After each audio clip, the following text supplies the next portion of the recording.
सच्चिदानंद। जय सच्चिदानंद। जय सच्चिदानंद। जय सच्चिदानंद। जय सच्चिदानंद। जन्म पहला चाल तूने मुआ पीछे चाल से अटके ना कोई दिवे भार रे सापेक्ष संसार रे। जन्म पहला पारण ने मुआ पीछे लाकड़ा सगा वाला राख से तैयार रे वच्चे गाड़ जंजाड़ रे।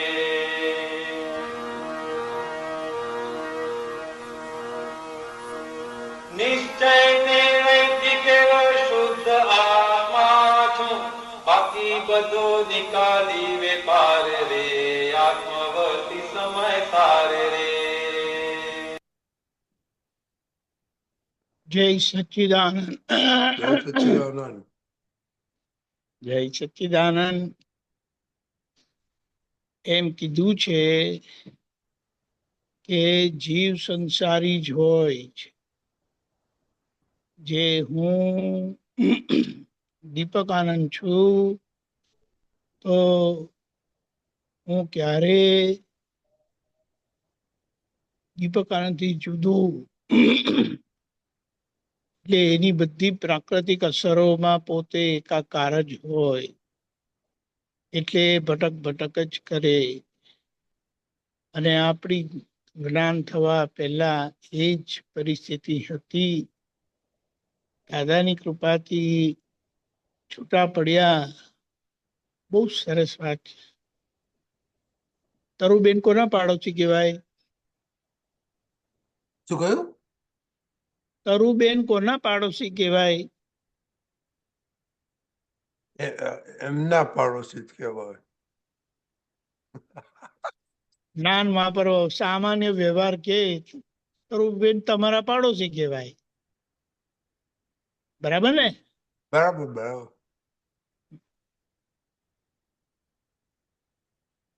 બરાબર. રજનીભાઈ તમારા પાડોશી ક્યારે થાય જ નહીં જ્યાં સુધી તમે રજનીભાઈથી જુદા પડો નહીં ત્યાં સુધી. બરાબર.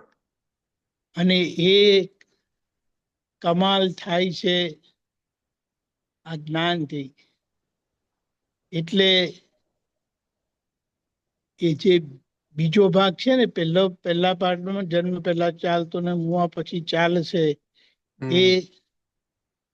એ બીજા બધાઓને પાડોશી માને છે. બીજા બધાઓને પાડોશી માને છે, પોતાને માનતા નથી. કારણ કે પોતા સ્વરૂપે જ છે ને. ને જ્યારે બીજામાં આવે છે એટલે પોતાને ખબર પડે છે કે જન્મ પહેલા પારણ અને મુઆ પછી લાકડા ચગાવાલા રાખશે તૈયાર રે વચ્ચે ગાઢ જંજાળ રે. એટલે અહીંયા જ્ઞાન મળવાથી આખી આ ભૂમિકા પોતાના પાડોશીપણાની સમજણ પડે છે. એટલે ઠરી જાય છે. પોતાને કેવા સારી રીતે સાચવતા હતા, કારણ કે હું છું ને. બરાબર. બરાબર. એટલે હું શુદ્ધાત્મા છું થવાથી સહેજે તમે તમારા પાડોશીનું ધ્યાન રાખવાના જ. એટલે તમે રજનીકાંતભાઈનું ધ્યાન રાખો તો પછી તરુબેનનું ધ્યાન રખાય જ જાય સ્વાભાવિક. ધીમે ધીમે કરીને આ જ્ઞાન સમજાતું જાય, પચતું જાય. એટલે પછી નિશ્ચય નિર્ણયથી કેવળ શુદ્ધ આત્મા જ છું, બાકી બધો નિકાલી વેપાર રે. કયો? પાડોશીનો. પાડોશીનો નિકાલી વ્યવહાર રે. પાડોશીનો નિકાલી વ્યવહાર પછી કેવો પ્રેમપૂર્વક સ્નેહપૂર્વક નહીં થાય? થતો જાય ધીમે ધીમે. થાય. હા, પાંચમો આરો છે આવા વિચિત્ર કાળમાં આપણને આ દિવ્ય જ્ઞાન મળવું, મુક્ત કરવા, એ જ બહુ મોટી વાત થઈ છે. અને ભગવાનના ખોળામાં બેસાડી દીધા છે. હવે કહે છે કે આ પાડોશીનો ના વ્યવહાર જે છે આવી પડેલો, લઈ આવેલો નહીં, આવી પડેલો. લઈ આવેલો હોય તો જાણે હું લઈ આવ્યો એમ. ના, હું શુદ્ધાત્મા છું એટલે હું કથામાં કોઈની જોડે છું જ નહીં.